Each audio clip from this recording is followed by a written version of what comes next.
Hello प्यारे बच्चों, आप सभी को बहुत बहुत स्वागत है आज की इस वीडियो में। दोस्तों, आज की वीडियो एक खतरनाक वायरल प्रश्नों के साथ स्टार्ट होने वाली है और ये जो प्रश्न आपके स्क्रीन पर दिखाई दे रहा है ये काफी एक महत्वपूर्ण वायरल प्रश्न है जो कि 2024 बोर्ड एग्जाम के लिए काफी ये महत्वपूर्ण प्रश्न है। और एग्जाम पिछले वर्ष 2022 में, 23 में, 20 में, 19 में, यानी कई लगातार 4 से 5 वर्षों से ये प्रश्न आपके एग्जाम में छप रहा है और 2024 के भी आपके पेपर में 100% ये आपके प्रश्न देखने को मिलेगा।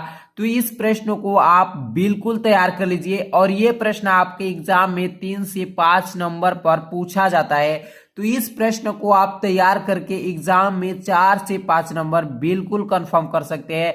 ये जो एक गणित का प्रश्न है काफी वायरल प्रचलित प्रश्न है, ठीक है ना। प्रश्न क्या है आपका? प्रश्न कह रहा है कि एक लंबवृत्तीय शंकु के आधार की परिधि, ठीक है ना, परिधि दिया है 24 पाई सेंटीमीटर तथा ऊर्ध्वाधर ऊंचाई जो है इसका 5 सेंटीमीटर है। तो शंकु का आयतन आपको ज्ञात करना है, ठीक है ना। कह रहा है कि एक लंबवृत्तीय शंकु के आधार की परिधि दे दिया है और उसकी ऊंचाई भी दे दिया है और आपसे पूछ रहा है कि शंकु का आयतन क्या होगा।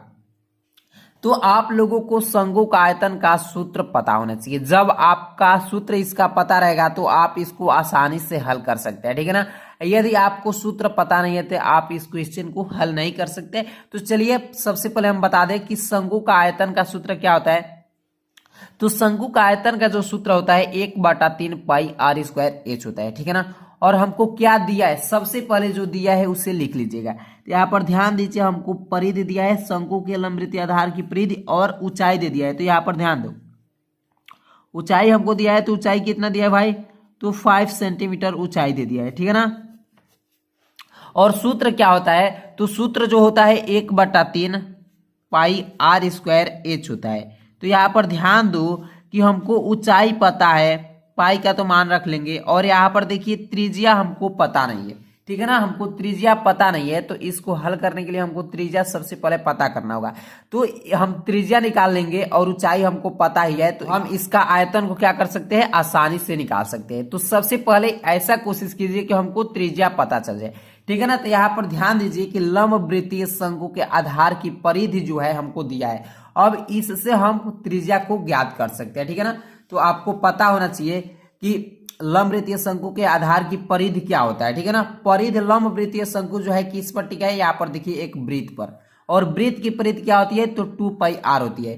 तो लंबवृत्तीय शंकु के जो परिधि होगी वही होगी 2 पाई आर ही होगी, ठीक है ना। तो यहाँ से हम त्रिज्या की गणना कर सकते हैं, त्रिज्या को निकाल सकते हैं। तो यहाँ पर हम लिखेंगे सबसे पहले कि शंकु के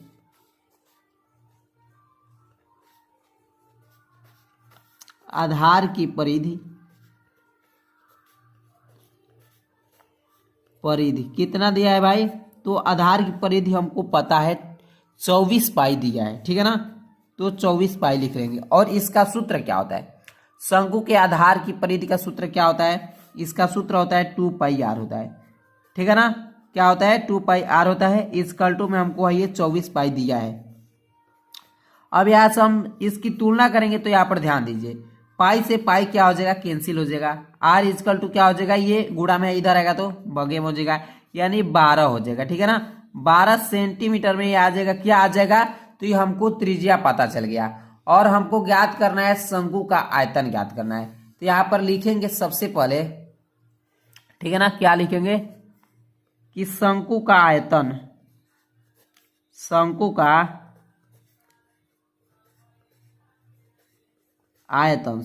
आयतन कितना होता है भाई?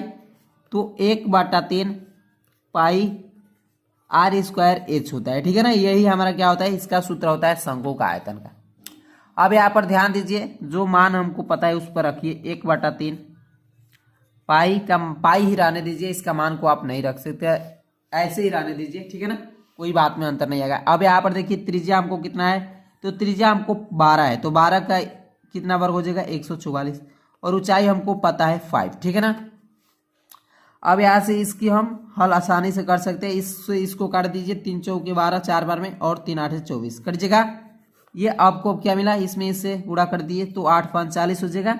और 4 5 20, 4 24 हो जाएगा, यानी 240 पाई हो जाएगा। और इसका मात्रा क्या हो जाएगा, सेंटीमीटर में है तो सेंटीमीटर क्यूब हो जाएगा, यानी घन सेमी हो जाएगा। ठीक है ना, तो ये क्या हो जाएगा, शंकु का आयतन हो जाएगा। तो सबसे पहले एक बार और आसानी से समझ लीजिए मैंने इसे कैसे किया।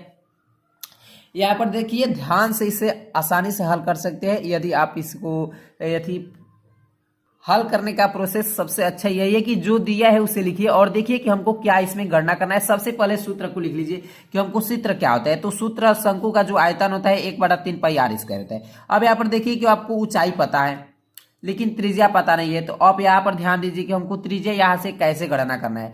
त्रिज्या आपको पता चल जाएगा तो इसको आप इसका आयतन जो है आसानी से ज्ञात कर सकते हैं। ठीक है ना, आपको एग्जाम में यहाँ पर भी यदि कर सकते हैं, यहाँ पर ऊंचाई न देकर क्या दे सकता है, त्रिज्या दे सकता है। ठीक है ना, तो इस प्रकार भी आपको प्रश्नों को पूछ सकता है, तो घबराने की बात नहीं है। जो दिया है उसे लिख लीजिए और देखिए कि इसमें हमको क्या गणना करना है, उसके अनुसार आप इसको हल कर सकते हैं। ठीक है ना, तो दोस्तों उम्मीद करता हूँ कि ये वीडियो आपको अच्छी तरह से समझ में आई होगी। अगर ये वीडियो आपको अच्छी लगी है तो वीडियो को लाइक कर दीजिएगा। यदि चैनल पर पहली बार आएंगे तो प्लीज चैनल को सब्सक्राइब करके साथ ही साथ बेल आइकन की घंटी को भी हिट कर लीजिएगा।